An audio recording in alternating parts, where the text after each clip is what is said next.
Senator Shaheen. Thank you, Mr. Chairman, and thank you all for being here. Let me start by adding my congratulations to Senator Capito's and others for the excellent work of the pilots who conducted the operation over the weekend. I think we were all very impressed also with General Kane's explanation of what happened. I would like to follow up, though, on Senator Murphy's questions about the Qatari gift to use as Air Force One, because it's been reported that the plane is not only going to have to be limited to domestic travel because of the security concerns about retrofitting, but also that it's going to require a fighter escort because it's not going to lack the security capabilities that the Air Force One program has built into it. And you spoke to the additional costs to retrofit. So can you talk about what we are not going to do because we are going to be incurring those costs for retrofitting? What account is that going to come out of? And what are we not going to be able to do because of those additional costs? Senator, I guess, with the movement of money around, I'm not sure that I could say exactly what we're not going to be able to do. We reface some activities based on fact of life to free up resources to do that. I would say that we'd be happy to discuss in more detail on what the modifications are and what are the operational environments and how we would operate the aircraft in a different environment. But what I'd also say is that even today, and regardless of the airplane, we have to operate it differently based on the threat environment that even the current or any of the future aircraft will go into.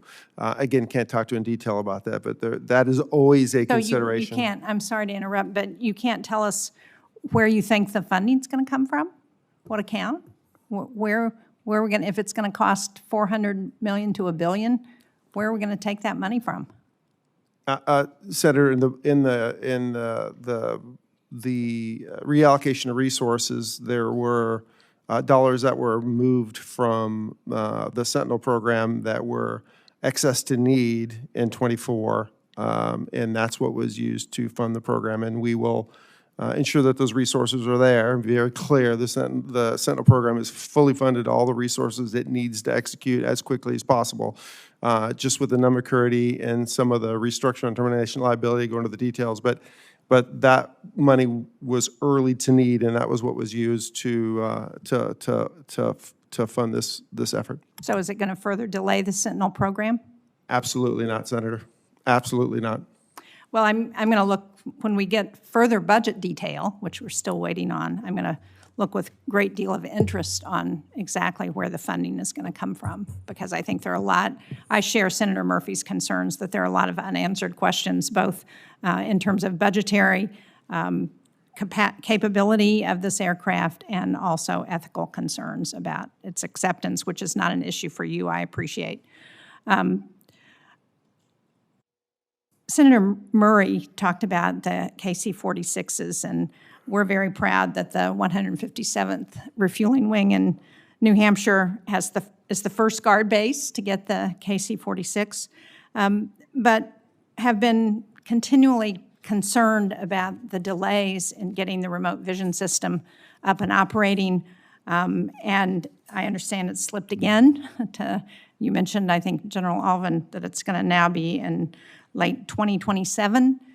And my understanding, we've been following this for over 10 years now, that it was supposed to have been delivered in 2025. So why is it slipped again? And what do we need to do to ensure that it actually gets delivered on that date?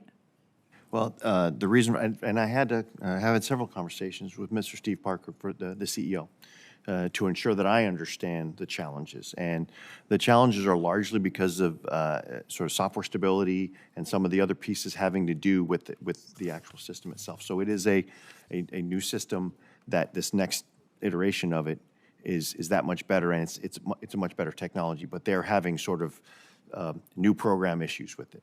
I meet him quarterly, and I discuss that with Mr. Parker, and so we're staying on that, and he is 100% committed to it. And so the fourth quarter of 27 would actually be this summer, fall. So it is very much on his mind. the summer, fall of 27, is with fiscal year 27. So it's a little bit earlier than the end of calendar year 27 is what I'm being told, sometime between July and September of 27. So But it's still next year. it is, it is. So we continue to work with him on that. And again, I don't want to make it sound like everything's fine, but we are fully operating that aircraft. Oh, and I'm very aware And yes, that ma'am, it's you know. operational. And I think it's doing a great job, and I know that air refueling was a critical piece of the mission over the weekend.